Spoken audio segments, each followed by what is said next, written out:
दक्षिण कोरिया के राष्ट्रपति ली जे म्यूंग, जो कि पिछले दिनों 3 दिनों की भारत यात्रा पर पहुंचे थे। हालांकि उनकी यात्रा पूरी हो गई और वह साउथ कोरिया वापस लौट गए, किंतु अब उसी साउथ कोरिया को अपने उस गलती का एहसास हुआ जब साउथ कोरिया ने भारतीय नौसेना के एक बड़ी ताकत पे सवाल उठाया था। साउथ कोरिया, जिसे खुद किसी युद्ध का अनुभव नहीं और न ही युद्ध के बदलते हालात की समझ है, लेकिन फिर भी इसी साउथ कोरिया ने भारत के युद्ध तैयारियों पर सवाल खड़े किए।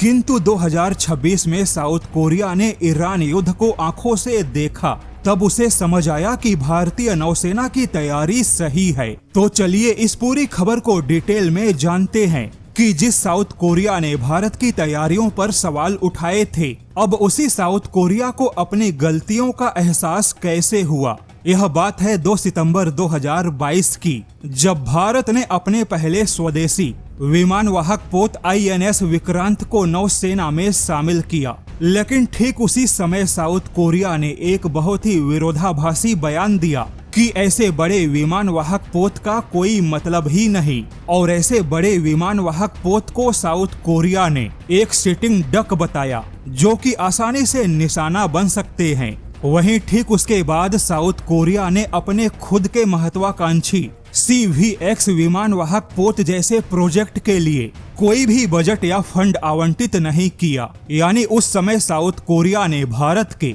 INS विक्रांत के उपयोगिता पर सवाल खड़े किए और खुद के विमान वाहक पोत के परियोजना को ठंडे बस्ते में डाल दिया। हालांकि उस समय साउथ कोरिया ने तर्क दिया कि बड़े बड़े विमान वाहक पोत को बनाने से अच्छा होगा कि ज्यादा से ज्यादा पनडुब्बियों को बनाया जाए। लेकिन अब इसी साउथ कोरिया ने 2026 में ईरान युद्ध में जिन हालात को बनते देखा, तो इसके बाद इसी साउथ कोरिया को समझ आया कि बेशक पनडुब्बियों का अपना महत्व है, किंतु बड़े बड़े युद्धपोत और एयरक्राफ्ट कैरियर के बिना समुद्र को सुरक्षित नहीं बनाया जा सकता। पनडुब्बियां युद्ध में सरप्राइज अटैक के लिए या जासूसी के लिए अच्छी हो सकती हैं, लेकिन केवल पनडुब्बियों से समुद्री रास्ते को कभी भी सुरक्षित नहीं बनाया जा सकता और न ही समुद्री रास्ते को खुला बनाए रख सकती हैं। जबकि बड़े बड़े युद्धपोत और विमान वाहक पोत ही समुद्री सुरक्षा देने के साथ में